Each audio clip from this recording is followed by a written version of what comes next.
It's interesting that you mentioned most of the cargoes from Egypt are being committed in the spot market. There seems to be some tension in terms of what the best contracting model should be. Long-term contracts from a supply security point of view, from a consumer's point of view, as opposed to the flexibility that spot cargoes give you. So what is the happy medium here? What is the compromise? Well, actually, you are right. However, we have a combination. Actually, our current structure is with our two LNG plants with different partners that we are having shareholding with are a combination of long-term contracts and the spot market. So the long-term contracts are with the ones with our partners, so the shareholders of our two LNG plants, and these are our famous Shell, Petronas, Total, and Eni for the other plants. So with them we have long-term contracts. Since they are our shareholders in the ownership of the plants.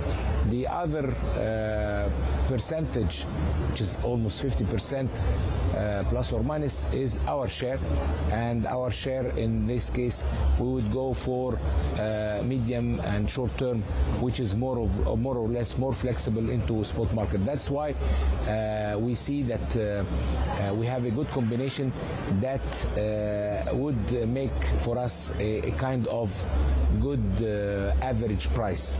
So a combination of long-term, so a stability in prices, while on a spot you take the advantage sometimes of the upside of the market, with the risk of course coming down, like when we saw at the time of the COVID, when we did not have any cargoes to sell. So this combination makes us a good combination and makes good returns. Minister, on the supply side, there have been some very exciting developments in your country insofar as new discoveries are concerned. There was a huge discovery in the Nargis offshore area concession. Then, of course, there's the resource in the eastern Mediterranean natural gas.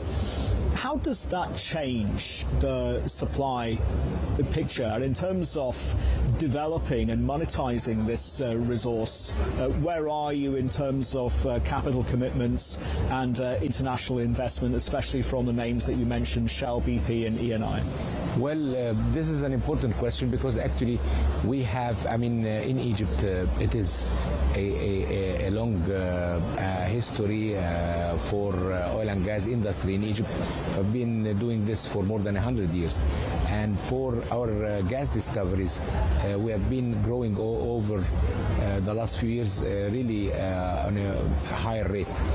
The latest discovery of Nargis, which is Chevron as the operator, together with Eni, a non-operator shareholder in this case, and we are talking with them in order to develop it on a fast-track mode. However, at the same time, we have other developments that we are undergoing currently with previous discoveries, so we are putting them into a development plan so that to keep our production level at an acceptable level, because as you know, with the decline rates, we need to continue on drilling all the time. At the same time, the important information is that we have with our partners, global partners, that we do have all together for the coming 2 years more than 30 offshore discovery wells that we are planning to do, and that will take more than $1.5 billion of investment and commitment from